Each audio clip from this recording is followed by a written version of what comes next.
Baik. Halo semuanya, kita jumpa lagi di sesi kita yang ke-37. Artinya podcast ini telah memasuki tahun keempat. Seperti kita ketahui, kegiatan pemberantasan korupsi tidak pernah sepi dari berita. Meski sudah tak terhitung pejabat negara yang tertangkap tangan melakukan tindak pidana korupsi, tampaknya penindakan terhadap perilaku korup belum menimbulkan efek jera para pelaku korupsi. Yang menjadi isu selanjutnya adalah optimalisasi pengembalian uang negara yang hilang akibat perilaku korup tersebut. Untuk membahas dan mendiskusikan lebih lanjut dinamika dan dilema pemberantasan korupsi saat ini dan ke depan, sekaligus juga kita menyambut Hari Korupsi Sedunia atau HAKORDA, telah hadir bersama kita Pak Tony Saud Situmorang, Wakil Ketua KPK periode 2015-2019. Mari kita sambut bersama Pak Saud. Terima kasih Pak sudah berkenan hadir bersama kita. Ya, sama-sama. Bagi Bapak, Ibu, dan teman-teman semua yang mengikuti sesi ini secara live dan memiliki pertanyaan, tolong gunakan fitur chat di Zoom atau fitur komen YouTube. Selagi ada waktu, kami coba sampaikan pertanyaan Bapak, Ibu, dan teman-teman semua. Silakan Pak Roy untuk Ya, memulai. salam kenal Pak Saud. Ya, Saya Pak Roy, selamat kembali. saya Roy Sangkilawang, panggilannya Roy. Saya temannya Pak Budi, Bu. Pak dulu waktu kuliah. Ya, Oh ya, teman korup kecil-kecil Pak Budi waktu kuliah. Ya, terima kasih Pak sudah mau menjadi narasumber kami. Ya, biasanya Pak Sauti terkenal dengan topinya ya, tapi sekarang nggak pakai topinya ya Pak. lah kemarin lagi Firly ditangkap, kita botakin kepala semua. Baik, Pak. Sebagai awal dari percakapan kita, Pak, sebagai pengetahuan awal kami yang menyaksikan sesi ini, karena ini dari semua kalangan, Pak ya, karena kami terbuka, bisakah Bapak jelaskan tugas dan fungsi KPK yang sesuai peraturan perundangan yang berlaku saat ini, Pak?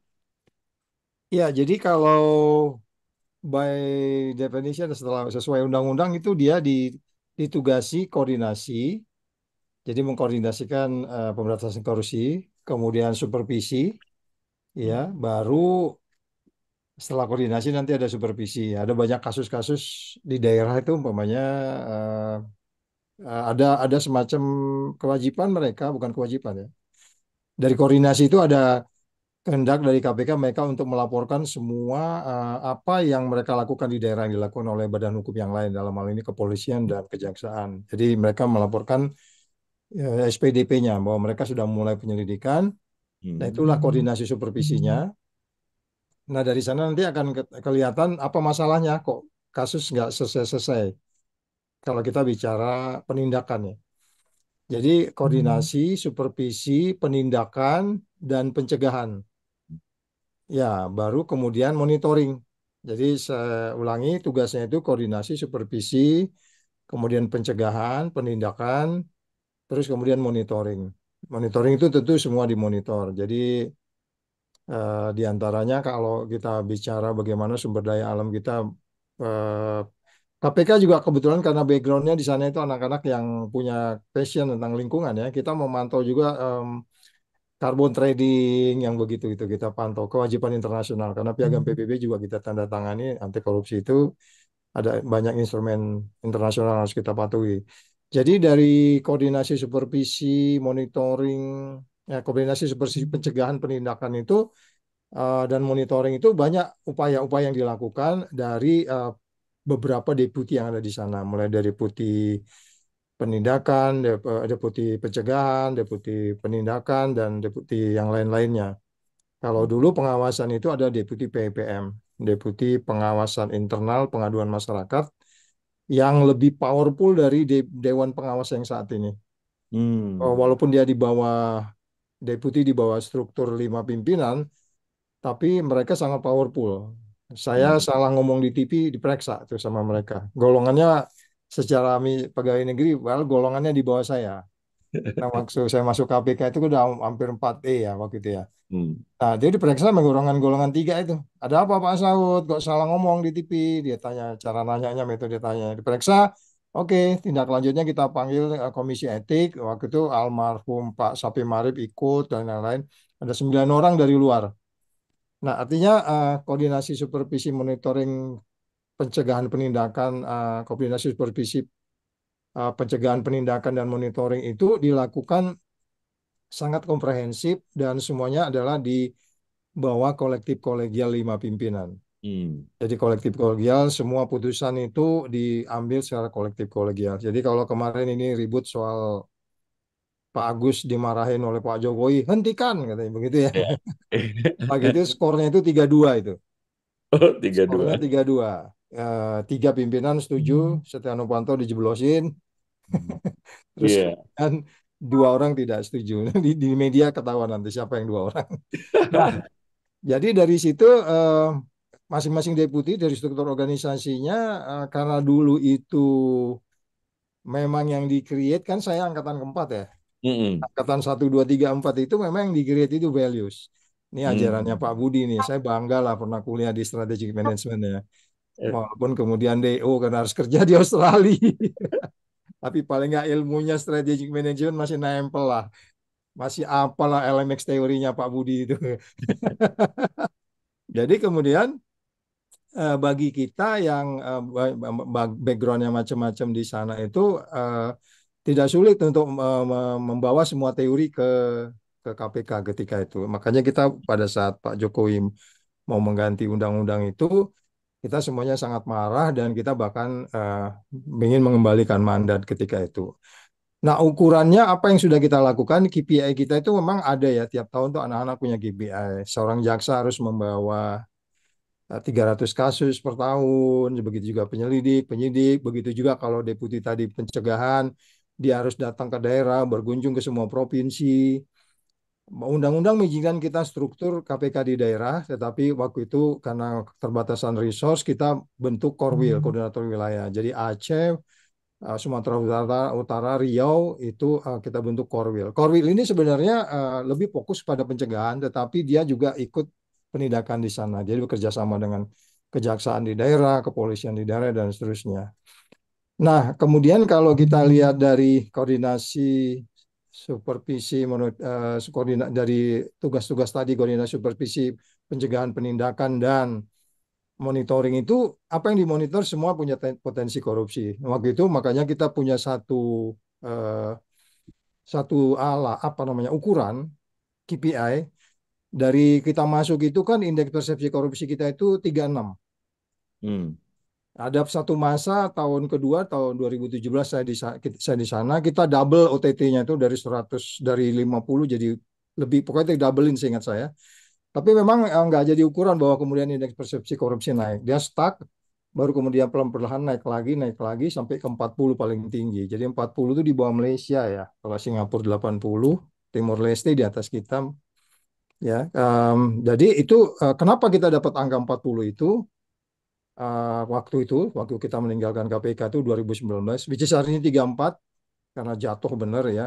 Jatuh bener. Naik satu aja susah banget begitu. Tapi ini jatuh sampai sekian besarnya dari 40 ke 34, yang kemudian ini menjadi bikin kita pusing lagi ketika kemudian seorang menteri senior datang ke KPK marah-marahin ketua KPK, lu jangan OTT mulu lu ya katanya gitu.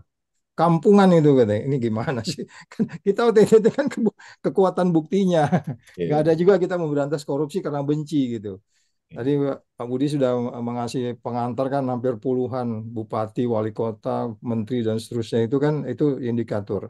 Jadi angka 34 itu datang dari 9 lembaga. Kita pasti tahu semua.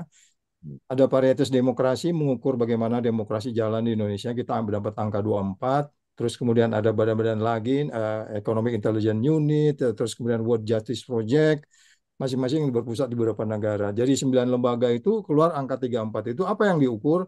Sudah tahulah kalau buat Justice Project pasti mengukur bagaimana polisi, tentara, pegawai negeri, petugas cukai, swasta, dan seterusnya. Varietas demokrasi malah kita dapat 24, mereka mengukur bagaimana kita menjalankan demokrasi, bagaimana KPU-nya, bagaimana partai politiknya.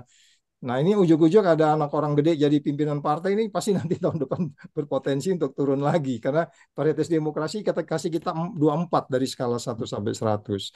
Jadi mudah-mudahan mereka eh, apa namanya bisa bisa melihat itu secara objektif. Itu mereka riset tapi basically yang ditanyakan para pengusaha ya. Nah, Hmm. jadi dari angka yang 34 itu kita mendekati. Kenapa kok ambil contoh World Economic Forum misalnya begitu. Atau yang lain lagi Economic Intelligence Unit. Dia akan melihat bagaimana sih kita melaksanakan pajak, menagih pajak. Nah, kita datang ke daerah. eh, Kita asistensi misalnya pemerintah Pemda Bali waktu itu dengan instrumen yang cukup baik ya. Eh, Sebenarnya uang KPK itu lebih banyak di pencegahan dari penindakan. Kurang dari 1 triliun kok waktu saya di sana itu. Nah, jadi waktu itu bagaimana orang yang makan di restoran yang dipotong 10% itu langsung masuk ke akunnya pemerintah daerah. Jadi itu detik itu juga, itu udah ada instrumennya. Tapi saya Hmm. nggak tahu seperti apa. Bahkan kita sekarang waktu itu, maksud saya sekarang waktu itu kita bikin seperti kayak banner gitu di restoran itu atau di hotel bahwa institusi ini dijaga oleh KPK. Maksud kita supaya mereka tetap mengenang banner yang gede itu segede poster kayak di depan lift itu biasa ditaruh. Saya kemarin Hmm. keliling beberapa kota di Manado, di apa itu masih ada. Jadi itu mengingatkan supaya mereka jangan ragu-ragu dan kalau ada orang mau coba-coba ganggu mereka, ya paling nggak instrumen yang kita bilang tadi transport itu tetap jalan. Jadi pencegahan sebenarnya cukup banyak. Dan pencegahan itu boleh dibilang dari umur nol sampai sampai orang yang paling tua. Jadi kalau nomor nol itu kalau nomor nol itu berarti ibu-ibu, kalau kalau kalau di umur anak-anak balita atau katakanlah Hmm. PAUD, saya ngedongeng di depan PAUD gitu, bawa alat, ngejelasin nanti korupsi itu apa, mendongeng gitu ya.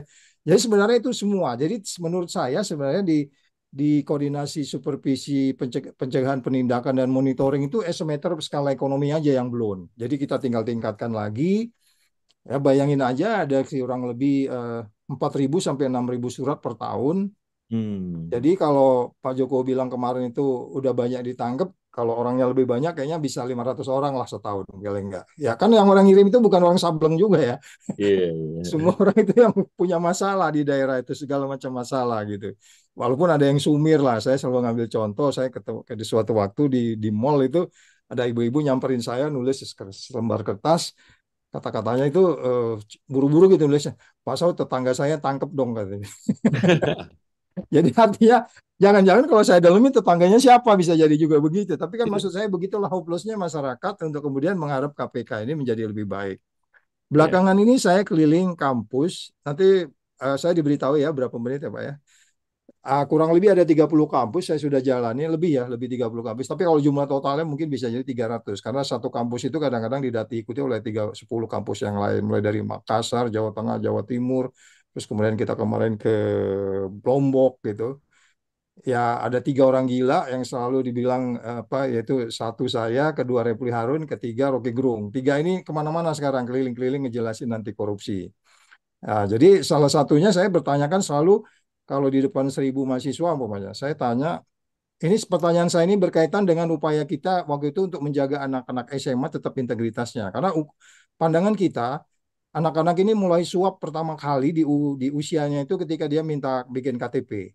Itu dimulai pribadinya dia udah mulai suap di situ. Suap kedua ketika dia mau bikin SIM.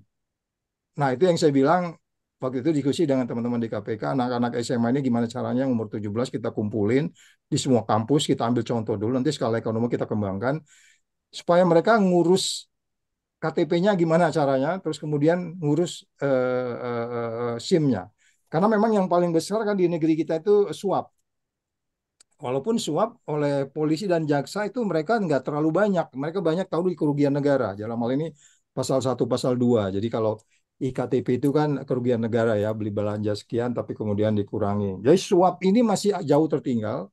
Jadi satu yang sebenarnya kita harus kejar itu KPK kombinasi antara suap. Itu OTT itu biasanya produknya kebanyakan suap. Tapi basically bisa juga bergerak dari kerugian negara karena diperiksa oleh BPK ada kerugian negara dia nyuap gitu. Jadi selain itu resiko politik yang kita sebut korupsi politik. Jadi waktu itu saya di depan siswa itu selalu bilang dari 100 orang atau 200 orang, 500 orang, berapa banyak pun lah di ruangan itu selalu saya tanya siapa di antara adik-adik di sini yang ngurus SIM tidak suap, tidak menyogok gitu. Kadang-kadang dari 100 500 orang yang angkat tangan itu cuma 3 orang. Saya Hmm. ulangi lagi, coba yang jujur saya bilang. Paling hanya 10. Nanti sama yang paling depan yang nyuap duduk paling depan dia ngeledek. Pak itu yang nggak nyuap karena saudaranya polisi Pak katanya gitu. Ya maksud saya eh, itu yang menurut saya kalau kita bicara karena kita bicara pencegahan ya Ya. koordinasi supervisi pencegahan penindakan dan monitoring itu kan kompleksitasnya banyak. Dan basically pasti kalau strategi manajemen dipakai pasti jalan di situ. Makanya saya pernah cerita sama Pak Budi soal di KPK itu ada penyidik internal, ada penyidik eksternal. Penyidik eksternal itu polisi atau jaksa yang bolak-balik diperpanjang 10 tahun, nanti panjang 4 tahun, 4 tahun, perpanjang lagi 2 tahun, 10 tahun dia maksimal dia kembali ke kesatuannya. Setelah itu ada lagi penyidik yang internal gitu. Saya selalu mendekati ini pakai teori LMX-nya Pak Budi gitu. Karena kadang-kadang orang yang ini kan ada favoritism in group out group gitu ya. Hmm. Itu kita pakai teori itu pakai teori itu sebenarnya kalau dipakai kalau ini negeri ini baik lah gitu. KPK juga saya coba mikirnya gitu. Sehingga waktu kita ke sana mereka ngeblend.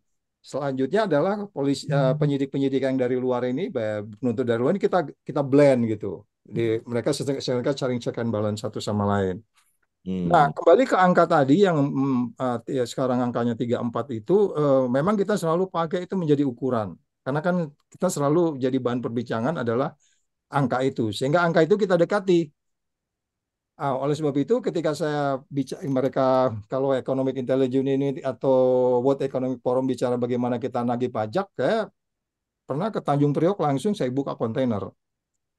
Di suratnya itu kunci Inggris. Tapi kita buka ada lebih 7 buah BMW 1200 cc. Bayangin aja, Pak. Ya, kita bisa bayangkan itu kalau lolos, lolos tuh besoknya udah punya STNK keliling-keliling Jakarta tuh motor. Kan gitu ya. Dan kita udah tahu siapa yang main di situ gitu. Jadi maksudnya adalah kondisi yang indeks persepsi korupsi yang disebutkan oleh 9 lembaga itu nanti kalau Bapak pingin juga kalau Bapak mau lihat nanti bisa juga apa apa variabel-variabelnya di 9 lembaga itu nanti bisa saya kirimkan. Tapi maksudnya semua instrumen itu kita pakai dari sisi bagaimana orang orang luar mendekati kita. Nah, oleh sebab itu, kalau umpamanya kita tadi dari awal pencegahan sudah kita lakukan, bahkan kita sampai dongeng ke PAUD, ada lomba lagu, ada lomba drama, ada lo bikin film bahkan gitu ya. Terus ada lagi kemarin pertanyaan bersamaan dengan waktu saya di Unsri, saya baru dari Unsri pulang kemarin ada sekitar 1.000 orang ya, 1.000 sampai 700 lah, 700 sampai 1.000. Saya cerita mengenai bagaimana mahasiswa. Mereka tanya, Pak Saud ini mahasiswa juga ini sering ini, dia sepertinya nuduh temannya lah. Ini juga mereka ini banyak tanggung jawab, dia bilang gitu. Kadang-kadang anggaran yang dibeli rektor itu bagaimana? Nah, waktu itu kita bikin festival integritas kampus, hampir beberapa kampus besar di Jawa.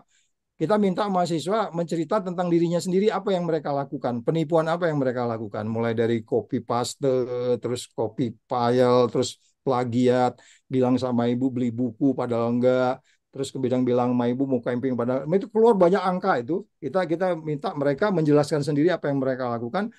Artinya menjaga menjaga ini sebenarnya di KPK itu lebih banyak yang dilakukan daripada penindakan Tidak. itu.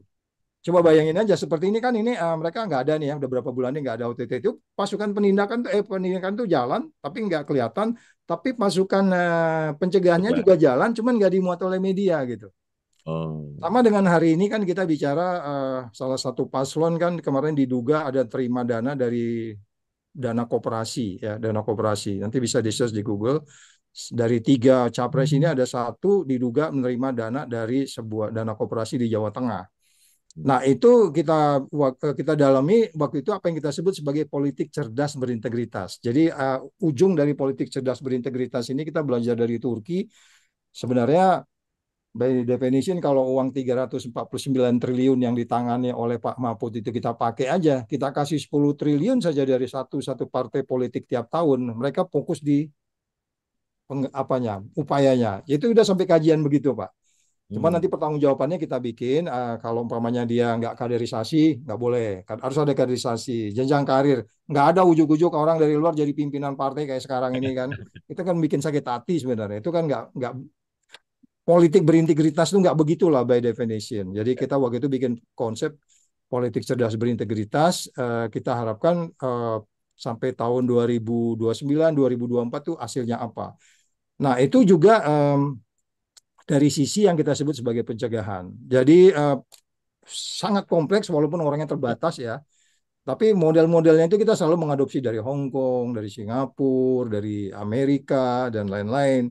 Dari model-model itu kita pakai, baik itu di penindakannya. Cuman kalau kita bicara penindakan tadi, memang lebih banyak orang tertarik ke penindakan. Jadi berita-berita itu pun lebih banyak penindakan. Ada bus yang kita putar-putar mulai dari sepanjang Jawa. Kemarin waktu Pirli harus dipanggil polisi kan dia lagi di Aceh, dia ikut bus itu. Jadi bus itu ada instrumen-instrumen permainan. Di bus itu menjelaskan anak-anak. Ya lagi-lagi skala ekonominya baru terbatas kalau bus mutar dari Aceh sampai Medan paling begitu ya. Selama ini kita baru sekitar Jawa. Jadi setiap SMP SMA diajak tuh ngelihat ini loh, anti korupsi itu seperti ini gitu, bikin ada permainan-permainan dan seterusnya. Jadi sekali lagi persoalannya memang komitmen kita terhadap UNCSC, Piagam PBB anti korupsi itu masih sering debat. Komitmen kita terhadap Piagam PBB itu kan harus ada satu badan yang independen, which is itu sangat bertentangan dengan kebijakan Pak Jokowi. Ke badan itu menjadi di bawah presiden, undang-undang Hmm. sekarang ini. Jadi itu waktu itu kita nggak bisa terima, kita berharap sebenarnya Pak Jokowi bikin yang kita sebut sebagai Perpu, tapi nyatanya enggak. Nah, jadi komitmen internasional kita itu cukup kuat dan itu sebenarnya di tengah tahun 2015 something ya 2012 ya atau 2015 itu uh, kalau di Italia itu dunia internasional waktu transnasional transnasional crime mulai rame, di Palermo itu bikin Palermo Convention. Bagaimana caranya transorganized crime itu kan di sana banyak mafia ya. Jadi Hmm. Palermo itu bikinlah yang namanya Palermo Convention itu cikal bakal dari bagaimana kita memerangi kejahatan yang terorganisir. Nah, hal yang sama itu dilakukan di Jakarta yang disebut sebagai komitmen Jakarta dalam pemberantasan korupsi. Karena dunia internasional melihat kita waktu itu jadi contoh dari 3 angkatan KPK itu, 4 angkatan, 3 ya gitu ya. Mereka bikin komitmen Jakarta diantaranya adalah poinnya itu adalah melindungi pekerja yang memberantas korupsi. Kita Hmm. mengalami kejadian bagaimana novel, bagaimana Malaysia waktu itu juga ada yang sampai meninggal dan seterusnya. Keluarlah komitmen Jakarta itu. Dan itu suatu monumen benar yang menurut saya sedikit kontroversi dengan kebijakan undang-undang KPK yang 2019 yang waktu itu kita kembalikan. Ya. Jadi mungkin sementara itu dulu. Jadi memang angka-angka kalau menurut saya, Pak Budi pernah bilang sama saya dulu tuh ada 3 kebohongan katanya. Ya, lies dan lies statistik itu betul di KPK juga begitu. Kita di strategic management kan suka suka Iya. ngomong-ngomong kan gitu. Makanya berapa orang bilang ya udah kita penelitiannya itu aja deh, apa namanya, kualitatif yang kuantitatif. Tapi di KPK juga saya sering membawa itu. Ini bohong nih dari angka 34 ini kan banyak sekali ya kalau kita lihat ini apa benar 34 gitu ya. Terus kemudian kalau kita bicara apa namanya kalau kita bicara eh, surat-surat yang 4.000 itu jangan-jangan suratnya bisa lebih banyak gitu ya. Jadi Iya. intinya kalau kita bicara angka itu bisa berdebat gitu. Jadi sekali lagi angka ini juga saya jangan-jangan indeks persepsi korupsi kita bisa-bisa jadi kita sekelasnya Afrika. Itu kita kan masih di bawah Timur Leste gitu. Karena Iya. ada banyak yang diukur kan persepsi. Persepsi kan biasanya dipengaruhi oleh headline. Betul. Makanya ada satu buku yang ditulis oleh seseorang di Afrika itu dia tulis the dangerous fighting corruption. Dia melihat tuh katanya the story behind the headline. Jadi story behind the headline. Jadi di balik headline itu kan ya kan seperti itu contohnya kan kita nggak tahu tiba-tiba ternyata Pak Agus pernah dimarahin Pak Jokowi kan gitu kan. Story behind the headline ini memang banyak gitu loh yang kalau saya cerita juga bisa-bisa Iya. juga saya bikin sakit hati banyak orang. Nah, Mungkin tadi itu Pak, dulu dok. ya Pak Saud tadi bicara kan indeksnya turun ya Pak. Ya Kalau dok. menurut pengalaman pengamatan Bapak, ada nggak sih tadi Bapak sebutkan suap ya sebagai salah satu modus ya Pak ya? By Ya. the way, saya SIM-nya nggak nyuap, tapi dari teman Bapak saya waktu itu. Jadi nggak bayar. Nah, Ya. eh, ada nggak sih Pak modus-modus baru ya Pak yang belakangan ini berkembang? Kan itu ada modus macam-macam Pak ya. Nah, yang belakangan itu yang canggih itu modusnya kayak apa sih Pak? Yang susah dilacak lah katakan, atau sulit dilacak. Ya, sebenarnya kan basically dia kalau kita bicara undang-undangnya bentuknya begitu. Ada 7 bentuk yang pernah kita bahas itu. Ada pemerasan. Kalau kemarin kan kemungkinan kalau kita ambil BTS, Ya, Pilih kan sakti. disebutnya sebagai pemerasan. Tetapi Ya. kan SEL dianggap sebagai menyuap. Nanti kita lihat lah jaksa menentukan. Tapi kan tuntutannya itu pasal 12E kecil dan 12B besar itu lebih kepada sebenarnya gratifikasi. Ya kan, kemudian dia dikenakan juga kemungkinan pencucian uang karena dia nggak melaporkan harta-hartanya. Jadi kita juga nggak tahu itu dari mana harta itu. Jadi pertanyaan Dok Budi tadi sebenarnya bentuknya seperti apa? Basically bentuknya masih tetap yang sama, pemerasan, suap, gratifikasi, tapi mungkin modus pemberiannya. Hmm. Ada modusnya umpamanya dia beberapa analisis ya belum ketemu, tapi ada indikasi-indikasi umpamanya uang itu tidak diberikan, disimpan dulu, nanti suatu saat baru ditransfer. Nah, menjadi gampang kalau dia katakanlah transfer karena PPATK kelihatan perform ya sejauh ini perform termasuk kemarin katanya dana pemilu itu mereka perform. Tapi lagi-lagi kalau bicara pencucian uang selalu predicate crime-nya harus ketemu. Which is itu salah satu orang teman-teman di hukum itu selalu marah bahwa sebenarnya kalau dia pencucian uang, pokoknya kok rekening Saud nih nambah terus nih, gede-gede banget tuh. Kita harus buktikan dulu Saud ini dapat uang dari mana gitu. Tapi kalau menurut undang-undang pencucian uang, selama Saud nggak bisa membuktikan bahwa uang itu adalah sesuatu yang memang dari hasil legalnya dia bisa dituntut gitu. Nah, itu kan masih belum. Selalu kita mencari predicate crime-nya. Dan itu saya di KPK itu paling sebel kalau kayak gitu biasanya. Hmm. Contohnya, duit ini ada hilang nggak? Hilang Pak. Terus gimana? Nggak ada kickbacknya Pak. Gitu. Tapi negara rugi gitu kan. Kita kickback tadi kan, pertanyaan Dok Budi tadi, kita belum bisa buktikan kickbacknya. Mungkin dia nggak pakai transfer, mungkin dia pakai tangan keberapa. Tapi sebenarnya negara rugi. Tapi dia kelihatan seperti diem gitu. Ya nggak berbuat apa-apa gitu ya kan. Kalau suap dan lain-lain korupsi itu kan selalu terlihat yang disebutnya actus reus dan mens reanya. Jadi niat jahatnya baru kemudian bukti-buktinya gitu. Nah, mencari itu yang agak sulit, tapi kemarin kan ada juga bilang mungkin lewat kripto, ya kan, atau yang lain-lain. Tapi saya percaya semua itu akan dipakai. Karena bagaimanapun kan mereka pasti selihai mungkin untuk sembunyi dari jeratan hukum yang kita sebut dua bukti itu gitu. Jadi pertanyaan Dok Budi pasti akan semua yang ada sekarang itu akan dipakai gitu. Apakah umpamanya dia pencucian uang dibawa ke luar negeri, pakai nama temennya, pakai kepercayaan. Sekarang kan kepercayaan-kepercayaan itu kan bisa saja terjadi kapan saja dan kemudian nggak ditransfer ke saya, disimpan tapi on behalf saya kan selalu kan begitu Proxy macam-macam ya. layering-nya ya. Iya. Pencucian itu layering-nya kan macam-macam dibuatnya gitu. Ya, mulai dari mengubah, beli mobil, terus kemudian dikasih ke orang lain seperti kemarin yang kasus itu kan dibeli mobil Rubicon dikasih ke supirnya ya gitu kan. Ya, nama supirnya Gitu. ya. Iya, jadi upaya-upaya itu kan tetap ada, Dok, gitu. Iya, seperti saya pernah lihat juga yang dengan dirjen, satu dirjen lah ya, dikasih Iya, ATM. ATM-nya bukan nama dia, tapi iya. diambil gitu kan. Dia pakai ATM itu terus itu Iya, diisi lagi betul. model-model Tapi gitu. namanya bukan nama dia, tuh ATM orang, dikasihin aja nih Pak, Iya, pakai Bapak pakai aja gitu. iya, Nah, model-model diisi begitu. terus tuh ATM-nya. Iya, betul. Jadi Nah, itu yang saya pikir, wah cerdas juga ini. Jadi kepikiran. Maksudnya itu kan jadi ngasih ide jahat ya, iya, dulu gitu. mungkin sebelum itu terjadi kita nggak pernah berpikir itu gitu. Berpikir, iya. Ya, jadi mungkin itu yang saya bilang harus sering menghayal juga imajinasi anak-anak harus Iya, tinggi. betul.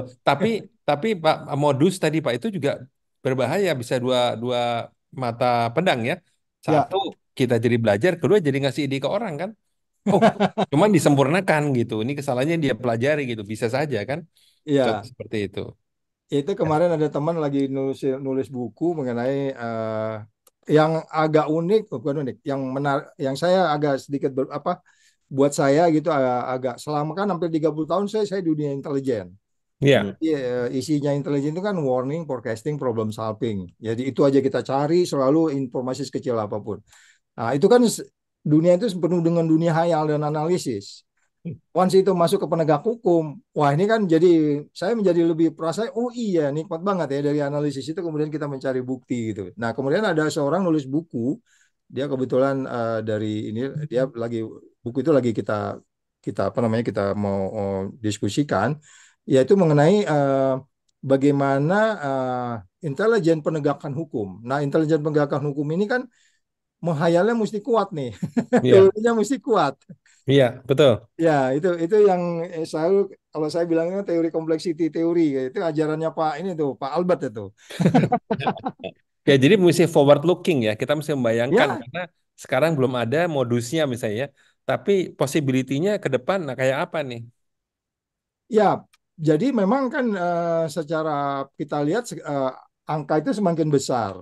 Eh, Termasuk kemudian kualitatif dan kuantitatif dari angka itu bagaimana dia harus bertanggung jawabkan. Saya yang belakangan ini agak menyayangkan dan kan sebenarnya as a matter of audit kita ini ya.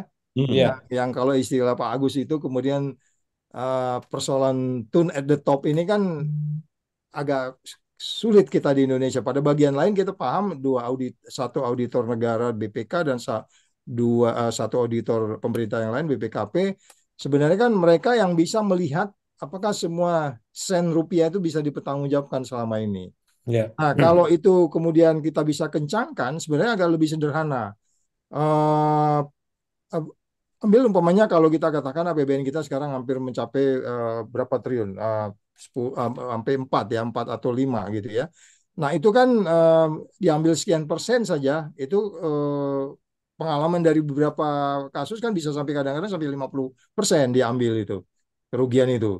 Jadi yang mengaudit ini sekarang ini saya melihat auditor kita di BPK itu semua orang partai politik gitu.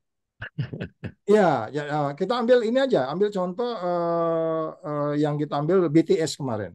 Iya. BTS itu kan dimulai dibahas di Komisi 1. Di Komisi 1 mereka bahas, panggil kementeriannya bagaimana, apa rencana, oh ini kita dalam rangka COVID, kita harus kasih rakyat kita dengan apa namanya, eh, Jaringan ya. jaringan dan Internet. kecepatan yang tinggi gitu ya. Terus kemudian mereka rencana melakukannya dengan menggunakan satelit dan seterusnya dan seterusnya. Kemudian berunding dengan badan anggaran, ya kan, badan anggaran kemudian menyetujui, kemudian bagaimana mereka memutuskan. Ah, itu kan sampai 2 kali audit itu, Mas. Pertama itu BPK audit sudah ketemu. Yang terakhir ketuanya, bukan ketuanya, yang bertanggung jawab terhadap itu kan lagi ditersangka juga. Hmm. Iya, Ya, yang ya udah pokoknya itu dia terima lah sekitar berapa itu 44 atau berapa saya lupa. Ya. Nah di situ udah mulai terlihat Mas, dan oleh sebab itu makanya audit kedua itu dilakukan oleh BPKP. Jadi di audit pertama itu udah terlihat sebenarnya ini ada yang nggak benar ini, penelitiannya, terus kemudian penyusunan anggarannya, terus kemudian ada uang dia berapa termin itu terus diambil tetapi nggak sesuai dengan apa yang udah KPI yang harus dikerjakan pada periode itu gitu. Jadi saya melihat memang kalau kita mau ke depan ya mungkin auditor kita ini yang harus kita kuatkan karena KPK sendiri juga nggak akan berani menuntut kalau kita bicara pasal 2 kalau kerugian negara kalau auditor nggak menentukan nggak berapa confirm ya. kerugiannya. Ya, Iya gitu. tidak ada temuan angkanya, nggak ada bukti temuan lah ya Yes, yes, yes gitu dok. kerugiannya itu. Ya, Karena karena mungkin gini ya Pak Saud ya, mungkin kita ini sekarang kan harus ada bukti gitu ya, ya, ada dua bukti gitu ya. ya, Kan saya setuju dengan tadi Pak Saud bilang loh sebenarnya bahwa ya buktikan aja lu kaya ini dari mana lu ya, buktikan. Itu kan ada istilah apa pembuktian terbalik ya Pak ya, ya. ya, ya, ya, Nah, ya, apa itu nggak bisa kita terapkan saja Pak gitu ya. Jadi nggak capek gitu auditor atau KPK tuh nggak capek gitu. Lu buktikan saja gitu. ya. Jadi memang ada ini ya, ada hukum yang memang sedikit bukan sedikit tidak progresif kalau saya katakan. Baik itu jaksa, mereka sudah terbiasa kalau kerugian negara harus ada kickback. Hmm. Jadi negara rugi beli BTS, bikin BTS, terus seseorang ngambil sesuatu gitu, nerima sesuatu dari penyelenggaranya. Padahal sebenarnya kalau di pasal itu dikatakan kita memperkaya orang lain pun itu pidana sebenarnya. Ih, Iya, kita memperkaya orang lain itu pidana, bukan mesti ada kickback gitu. Tapi biasanya memang jaksa-jaksa kita ini percaya kalau ada kickback dulu lebih gampang dia gitu. Karena kalau kalau kerugian negara kan dianggapnya mungkin lalai atau apa. Tapi sebenarnya kalau kita mau strict, itu oleh sebab itu ada beberapa orang berpandangan ahli ahli bisnis terlebih, ini pasal 2 dihapus aja. Jadi kerugian negara nggak ada karena yang utama di negeri kita ini suap dia bilang gitu. betul. Jadi memang itu masa berpikir gitu masih masih banyak perdebatannya. Jadi sekali lagi kalau umpamanya ambil contoh gini deh. Kemarin kan orang mulai ribut soal penyitaan aset, Ya, pemiskinan yang disebut itu. Itu undang-undang perampasan aset itu dimulai dari tahun 2008, Pak Roy.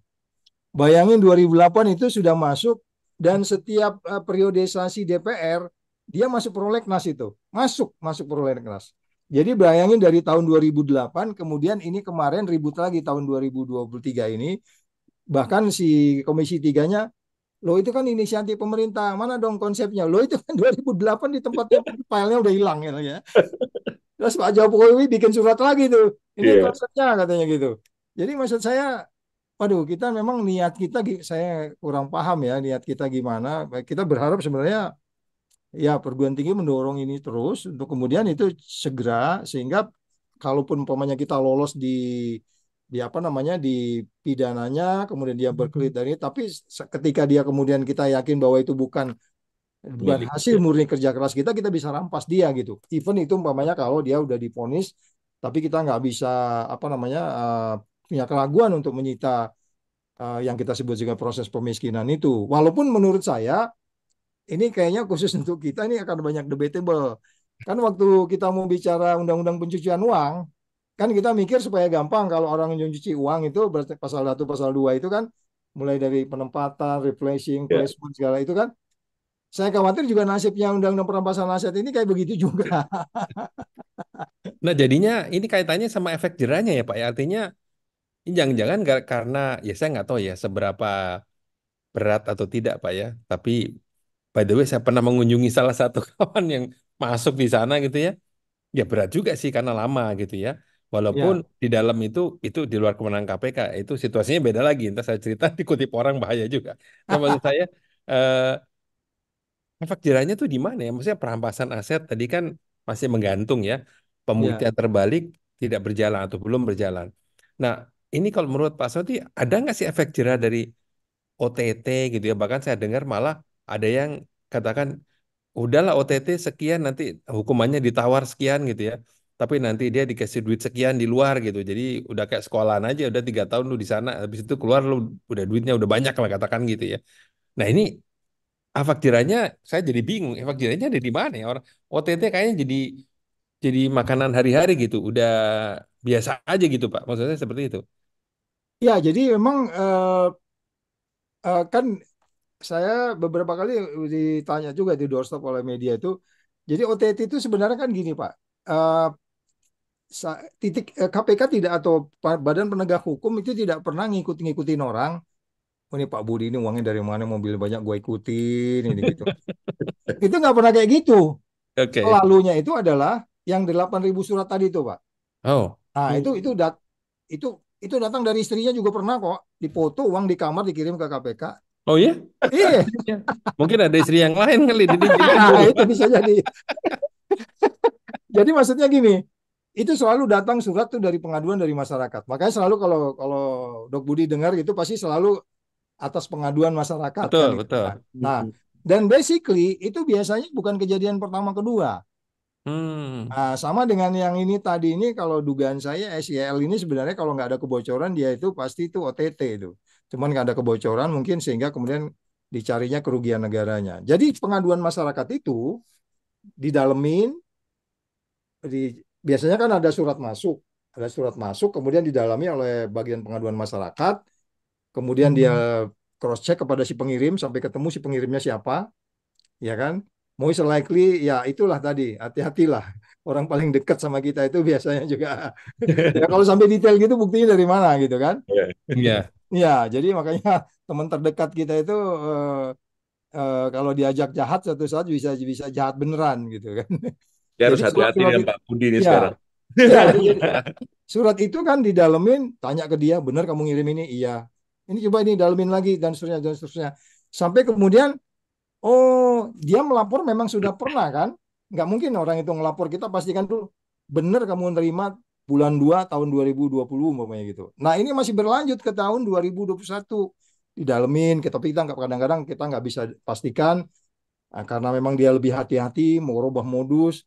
ikutin lagi sampai tahun 2023 mungkin dia lengah gitu kan. Sembari Hmm, makan di restoran setelah terima di situ diambil gitu. ambil, iya, iya. Ya, jadi cerita saya ini juga jadi bisa bikin orang juga jadi hati-hati untuk terima uang. Iya, iya.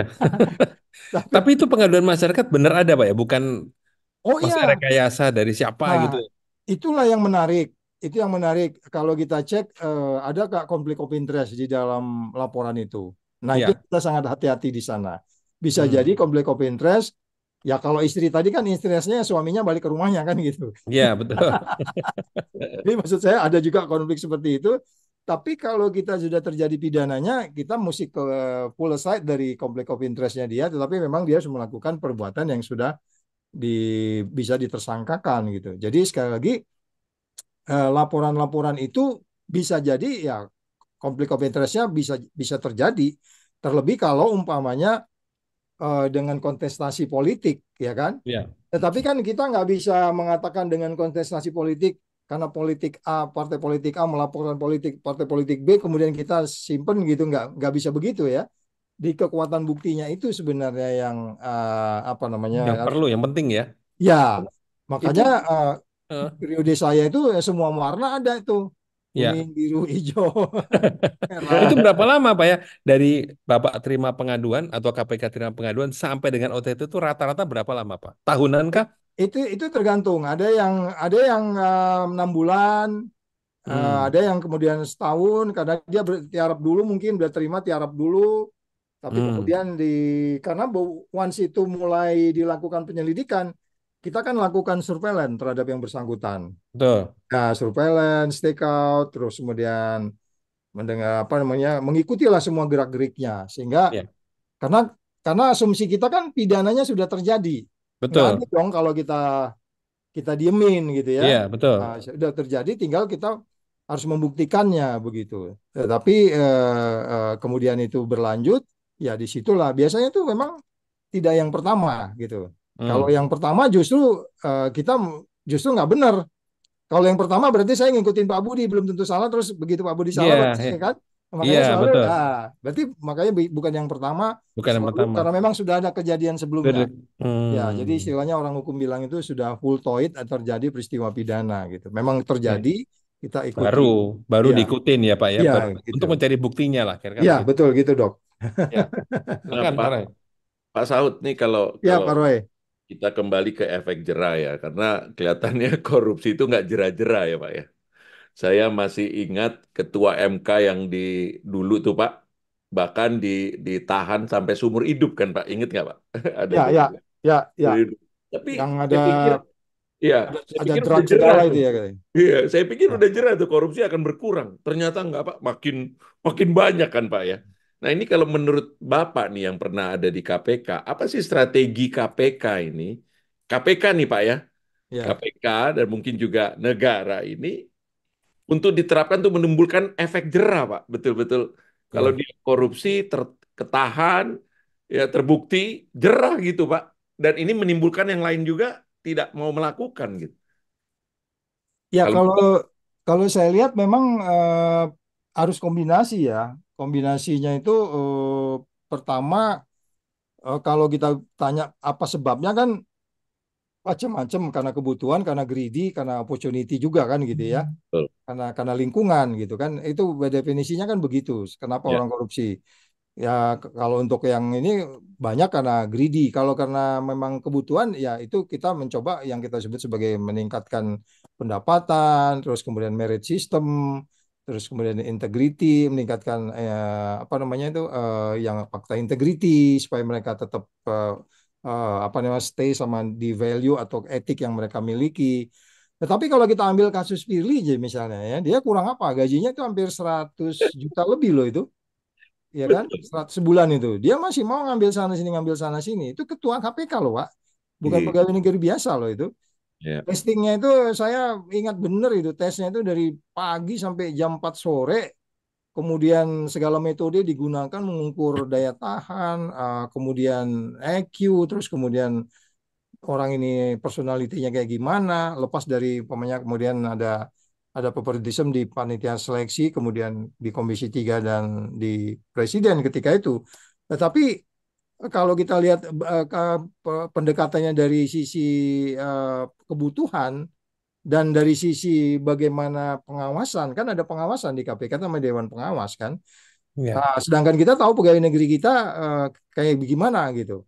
Jadi lagi-lagi sistem nilai yang mau diciptakan ini yang agak sulit di situ sebenarnya. Jadi Hmm. ambil contoh Pak ya. Ini saya selalu beberapa kali ngomong di media ini. Dewan Pengawas sekarang ini kan coba Polri sudah memutuskan bahwa Pilih itu di penyidikan walaupun dia masuk ke peradilan. Tapi di situ sudah jelas bahwa Dewan Pengawas itu ada sistem nilai yang mereka sebut sebagai ISKPK. I-nya integrity, S-nya itu sinergi, K-nya itu kepemimpinan, P-nya profesionalisme, dan K berikutnya keadilan. Jadi ISKPK. Ini dijabarin sama mereka. Integrity itu apa, sinergi itu apa. Nah, Firly itu nggak paham sinergi. Dia kan mau pulangkan satu deputi, satu direkturnya. Sebenarnya oleh Kapolri dikembaliin lagi kan. Karena Ya, yang terkait dengan rame-rame kasus Formula kemarin. ya, Jadi dia nggak paham juga itu sinergi kayak gimana. Sinergi ya gitu dengan Kapolri ya. kembaliin orang sembarangan sama Kapolri dibalikin lagi kan. Jadi value yang di hold sama mereka ya kan. Kalau kita gitu di strategic management kan kita punya value system ya Mas ya.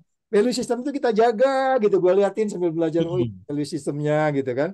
Nah value system itu saya bawa Mas saya waktu masuk KPK itu waktu itu value systemnya masih RI KPK. R-nya itu religius, integrity, kepemimpinan, profesionalisme dan keadilan. Nah yang sekarang itu R-nya dibuang karena katanya KPK itu banyak kadrun, saud itu orang yang Batak dan Kristen udah jadi kadrun, katanya gitu ya kan. R-nya dibuang itu Mas. R-nya Oh, dibuang, diganti jadi integritinya naik, masuknya sinergi gitu. Jadi sinergi. emang value yang ada itu bagaimana kita jaga untuk konsisten, kemudian kita menjaga etik itu yang agak sulit sebenarnya ketika itu. Nah, kemudian sebelum itu kita atas seminar berapa hari gitu di luar, tapi saya belum masuk di angkatan 1 2 3 4 itu 1 2 3 mereka keluar kota retreat. Value system yang mau kita hold itu apa gitu. Keluarlah angka 9 angka itu waktu itu Hmm. Pak Roy. Yaitu Hmm. namanya yang sudah sebut 9 nilai. Nanti kalau mau diketik ada 9 nilai. Saya juga Hmm. kemana-mana di keliling kampus nih bicara 9 nilai. Cuman rada nyodok nantinya 9 nilai itu ada lagi nih. Yang disebutnya sebagai jujur, peduli, mandiri, tanggung jawab, disiplin, berani, sederhana, adil. Ya kan? 9 nilai itu. Jadi saya dulu salah salah salah ngomong di TV itu dipakai rumus ini juga. Nah, Hmm. nah, terus kemudian nilai itu dijaga. Jadi kalau ada orang umpamanya gini, dia ke Bali nih, acara pencegahan, natar orang gitu. Tapi di hotel kemudian di sebelahnya ada padi. Hmm. Jadi kayak sambil jalan-jalan boleh dong foto di samping padi gitu ya. Weh padinya bagus foto. Itu ketahuan sama pengawas internal ketika itu bisa ditegur gitu. Padahal cuma foto. Kenapa kamu tadinya tugas kok jadi wisata gitu. Oh. Nilai itu dijaga, Mas. Disiplinnya sampai begitu. Saya sama Pak Agus, konferensi pers. Ketentuannya batik lengan panjang. Oleh pengawas internal dipotret, saya ditegur tertulis, Saud sama Agus konferensi pers pakai batik lengan pendek. Nggak boleh lagi terjadi. Circular note itu dibuat circular note. You can imagine. Ya, ditabok itu muka saya itu kayak gitu. Mana buah tahu semua tuh ditegur sama inspektorat sama ini pengawas internal. Awas. Difoto di situ. Nilai itu waktu itu dijaga benar. Jadi menurut saya kalau kita mau ya sebenarnya sama waktu itu makanya kita kalau bisa bicara politik cerdas berintegritas ini kan partai politik semuanya punya kode etik. Tapi Ya. kan kode etiknya nggak jalan. Ya dong, masa tega banget sih ada orang baru masuk langsung jadi ketua partai gimana pakai teori. Pak Budi marah itu pakai teori apa itu Pak? Ujuk-ujuk datang nggak jadi ada pimpinan teorinya itu, bikin teori sendiri. jadi, jadi pimpinan partai. Waduh, kacau deh. Kita pakai teori apa nggak tahu deh Pak Budi. Saya mungkin sekolah lagi deh ke UI menjelaskan teori mana yang mau saya pakai itu. Jadi jadi value itu Mas, value itu yang saya Hmm. bilang nggak default. Nah dulu itu dijaga bener. Contoh begini satu lagi yang tangan kanan pegang tumbler, tangan Hmm. kiri pegang komputer, laptop. Anak Hmm. ini chatlit pakai kakinya, itu kita potong gajinya. Itu agak itu udah mungkin bisa pakai teori lah kita apa bisa bisa kita katakan kakinya kotor lip jadi rusak. Tapi kalau yang batik tadi itu tapi itu whatever itu dilakukan gitu. Nah, Hmm. jadi makanya maksud saya adalah bagaimana sebenarnya nilai-nilai ini kemudian kita telurkan di KPK. Makanya saya bilang kemarin di depan mahasiswa, saya bicara politik dalam ruang ini, saya tanya, apakah negeri ini sudah jujur? Wah, itu semua masih bilang, mahasiswa bilang tidak.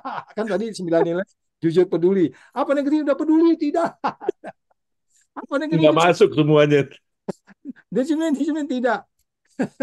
Tapi kadang-kadang Mas, itu mahasiswa itu nilai-nilai kayak gitu itu kan saya capek-capek ngomong sama Rocky, Rok, kita ngomong-ngomong ini anak-anak ini dengar nggak, Rok? Nggak tahu, kita pokoknya kita sampaikan. Nah, habis pertemuan di kampus, malamnya ketemu di kafetaria. Nah, Itu mau saya tes. Ini anak ini kalau ngambil omongan saya, ini saya kasih tiket ke Jakarta nih, saya bilang gitu. Tadi kita pagi ngomong ya di ini ya 9 nilai. Yaitu kalau kalau kita pakai itu bolehlah tambah 10 lagi, kamu tambahin kalau kamu pakai istiqomah boleh tambah 10. nah. Tapi pokoknya 9 nilai hafal kan. Diam semua. Nih, siapa yang tahu nih saya kasih tiket ke Jakarta. Saya dalam hati saya, siapa sih yang memperhatikan omongan saya? Ternyata benar Mas, ada satu ngacung. Dia catetin 9 nilai. Dalam hati saya rugi deh buat tiket. Tapi saya akhirnya saya penghargaan. Saya pikir kamu nanti jadi ketua KPK. Dia catat mas satu-satu tuh. Jujur, Hmm. peduli, mandiri, tanggung jawab, berani, sederhana, adil. Nah, dalam hati saya, kayaknya memang milenial sekarang ini kayaknya kayak gitu-gitu kita harus kasih gitu. Ya, Ya ya. kan dikasih reward gitu. Jadi maksud saya kembali lagi kalau tadi kita lihat bagaimana sebenarnya anti korupsi itu memang kayaknya kita harus mulai yang jangan Dari terlalu tinggi-tinggi yang nggak kebayang sama anak-anak itu gitu. Gitu mas. Ya, Mas Roy. Pak, ini ya. ini tadi kan di awal juga saya sampaikan mengenai pengembalian apa kerugian negara, Pak ya. Ini Ya, kan orang kadang-kadang tidak melihat. Orang katakan korupsi sekian miliar, bahkan ada yang triliun. Nah ini duitnya balik nggak sih Pak ke negara? Atau gimana sih upaya supaya duitnya balik ke negara gitu Pak? iya, jadi memang nanti di dalam mengambil keputusan itu kan hakim akan nanti ngelihat tuh dari yang dituntut oleh jaksa kan setelah prosesnya pokoknya kenakan dikenakan pasal 12E itu dia nerima berapa terus harus mengembalikan berapa gitu ya. Hakim nanti yang memutuskan. Selain itu kok menurut undang-undang peradilan itu kan hakim bisa memberikan hukuman tambahan, umpamanya dia nggak boleh ikut pemilu, hak pilihnya dicabut dan seterusnya dan seterusnya. Jadi penentuan kerugian itu berapa pengembalian dan ganti rugi, pengembalian dan ganti rugi yaitu satu yang berbeda ya biasanya. Nah, itu tergantung dari hakim yang memutuskan dari yang dituliskan oleh jaksa penuntut. Tapi biasanya selalunya yang dikembalikan itu nggak sebesar yang diambil gitu. Hmm. Walaupun by definition yang sebesar yang diambil. Tapi nanti ada pertimbangan-pertimbangan, hakim akan memutuskan, si lawyer juga akan berdebat gitu ya. Makanya di situ selalu kita kan melihatnya dari pokok perkaranya yang ada di situ gitu. Tapi kan yang lain-lain kan yang disebutnya perampasan aset itu, yang disebutnya pemiskinan itu kan itu jadi sisi lain gitu.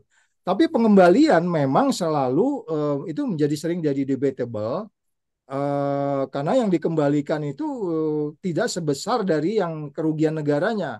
Karena kerugian negaranya kan kalau kita ngadilin si A umpamanya gitu. Kerugiannya kan 9 itu kan itu mereka beberapa orang. Dari beberapa orang itu nanti hakim akan melihat gitu.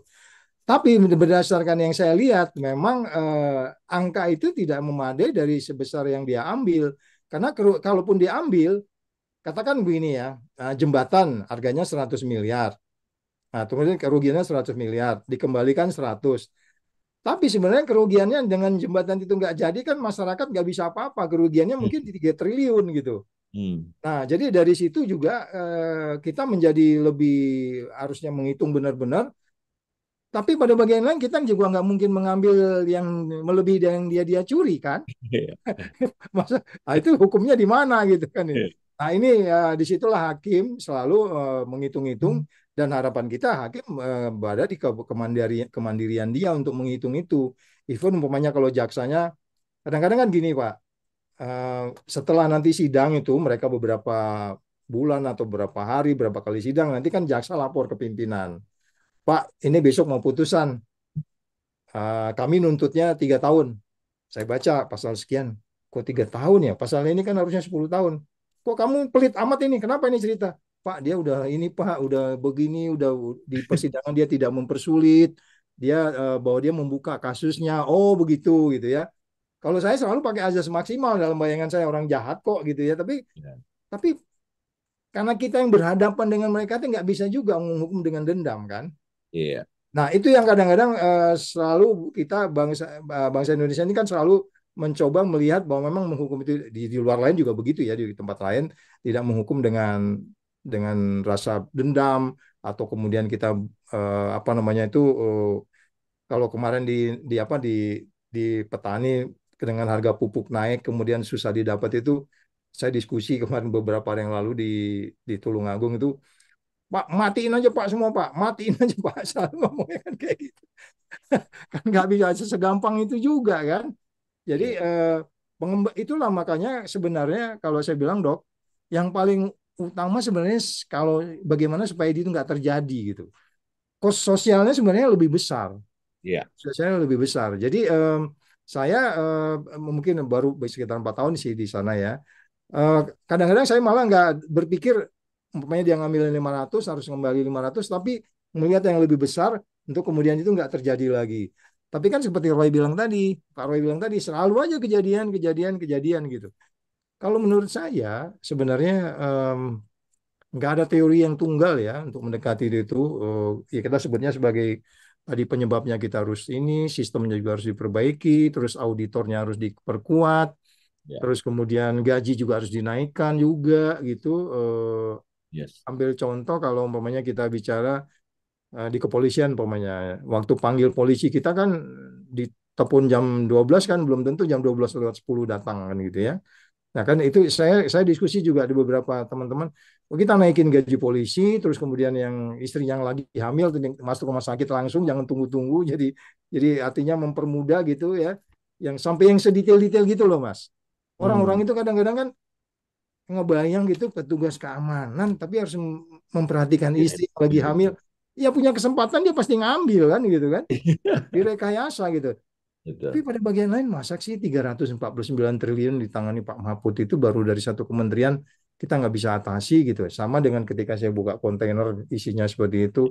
Nah, maksud saya memang ada banyak detail-detail yang kita harus lakukan ke depan itu dan memang kita berharap perguruan tinggi mendorong ini untuk kemudian atau forum rektor itu fokus gitu sehari di pemerintahan baru mendatang itu ya untuk kemudian bagaimana merubah kondisi ini. Jadi kemarin saya kebetulan karena 3,5 tahun di Singapura itu mereka tuh hanya pakai 3 kata gitu menata Singapura indeks persepsi korupsi 80 itu. 80. Mereka katanya itu adalah pertama yang disebutnya meritokrasi, kedua pragmatisme, baru yang ketiga itu honesty.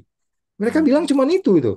Lee Kuan Yew selalu bilang the secret, the recipe of the Singapore, the success of Singapore itu hanya 3 itu dia bilang. Jadi meritokrasi, ya arti of course nggak ada lagi orang masuk Lemhanas harus sogok-sogok dulu ya kan. Ya memang dia harus ikut pendidikan gitu ya. Ya. Pragmatisme ya dia memang ada pragmatisme sekali-sekali, ada exception to the rule sekali-sekali, tapi honesty-nya dijaga gitu. Nah Hmm. ini yang saya pikir saya agak-agak apa ya Bang Saud ini ngomongnya Singapura terus.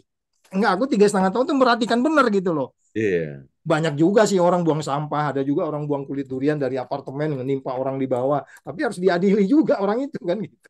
Iya. Gitu Pak Roy. Iya, iya, iya.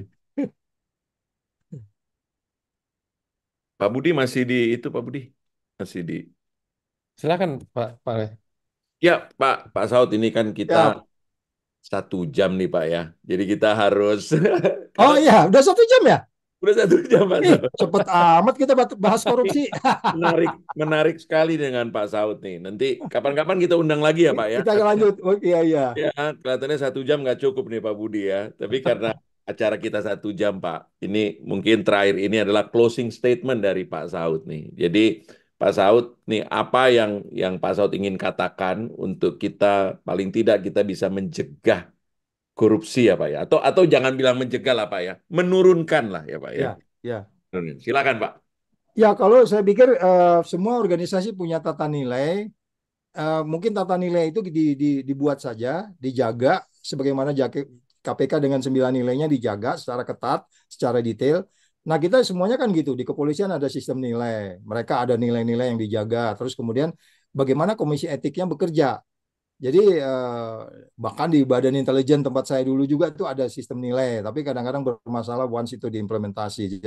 Jadi enforcement yang disebutnya sebagai punish and reward itu ya, itu mungkin yang akan menyelamatkan kita. Jadi sistem nilai itu mungkin kita bisa jadi diskusi dulu sampai beberapa lama. Sistem nilai apa sih? Dan sebenarnya kan perguruan tinggi sudah bertanggung jawab di situ. Teman-teman di strategic management kalau udah masuk organisasi kan sistem nilai dulu yang dijaga gitu. Nah, Hmm. sistem nilai itu kalau dijaga dan kita panis orang-orang yang nggak sesuai dengan sistem nilai itu, saya pikir akan menyelamatkan negeri ini. Tapi kalau kita bicara sistem nilai saat ini umpamanya Pancasila, nah ya itulah kembali lagi kan, kita masih belum gitu kalau kita jabarkan lebih rendah.